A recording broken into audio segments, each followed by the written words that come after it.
Hello again, YouTubers.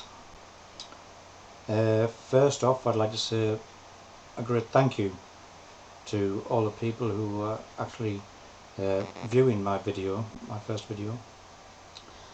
I was getting a bit apprehensive whether I was going to manage to get it to stay on the actual sites, because a number of places I did post it, it was taken off. It was there when I started. When I went back to see if there was any responses to it, it was gone, and it was on at least 15 different sites I'd put it. So many thanks for people watching it, and many thanks to you people who are starting to send responses and comments on it. I'm grateful for any comments, any kind of response, whether it be what some people might think of being bad or especially good. I'll take it all into consideration. I'm not worried about any kind of criticism. So once again, many thanks for your responses and for viewing it. As far as the conspiracy subject I was on about, the programme was actually the Conspiracy Files, and it was subsequently shown on 3 different evenings, approximately 4 times. It was on BBC One and BBC Two. Over those nights it was shown twice on one channel and twice on the other. And in my view it was definitely biased, because it was trying to show that conspiracy theories think this is what they think, but this is what we are telling you is real, and that is what you should believe, not them, us. To me, that's a biased outlook when it's supposed to be a more neutral portrayal of what's going on. I've got a real empathy towards a lot of the citizens of the US and in Canada, because I've been watching quite a few of your videos and watching a lot of what goes on in the news. Unfortunately, over here in the UK, we don't get to see a lot of the US's news channels. It's only bits and pieces of CNN we get to see now and again on the BBC, and that's in the early hours of the morning. But seeing things like students being tasered just for asking a question at a university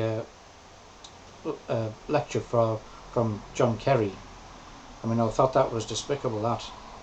That John Kerry should have at least stepped in a bit and asked them to calm down, because it was overhandedness, I believe, on the security guard's part.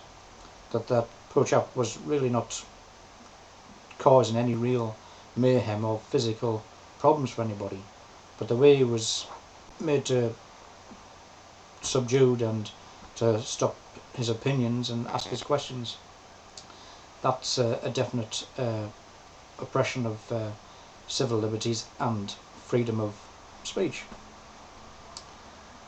And the thing is, the promise of that is, or premise I should say, is you're only as free as they want you to be. As a population as a whole, people believe that yes, we've got incredible freedoms, we are free to do what we want. But as an individual, if you come against the system and it's not your fault, or you need to address a problem with the system, you soon find out how free and entitled to certain freedoms you are, because it's like coming up against a brick wall, especially when it comes to confidentiality, all in the name of national security. That's one of the best get-out clauses I've ever heard. It's used on the slightest of things.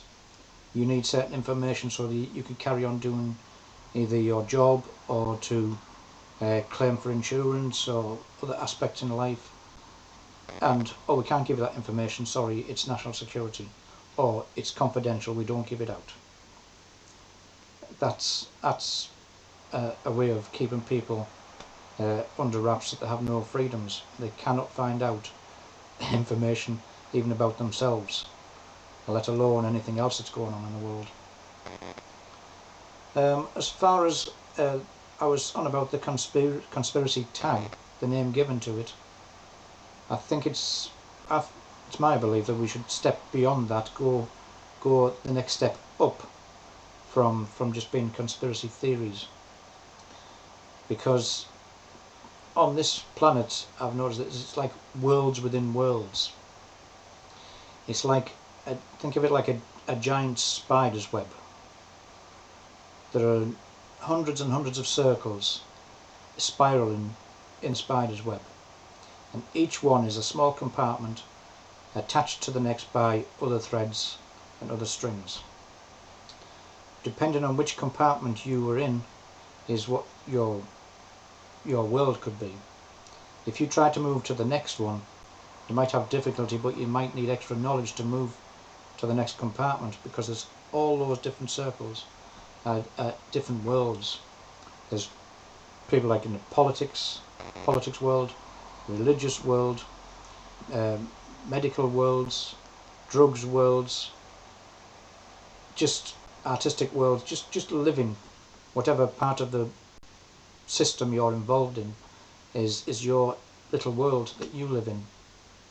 And as you move along, as you find out more, you can tend to move up a level, or if you're being oppressed, down a level. That's why it's so complicated, but in my view it is like a spider's web. I might be not explain it as clear as I'd like. Maybe as time goes on I'll probably get better at it. Oh, the clock's ticking. Anyway, I'll talk to you again in another video. Thanks very much.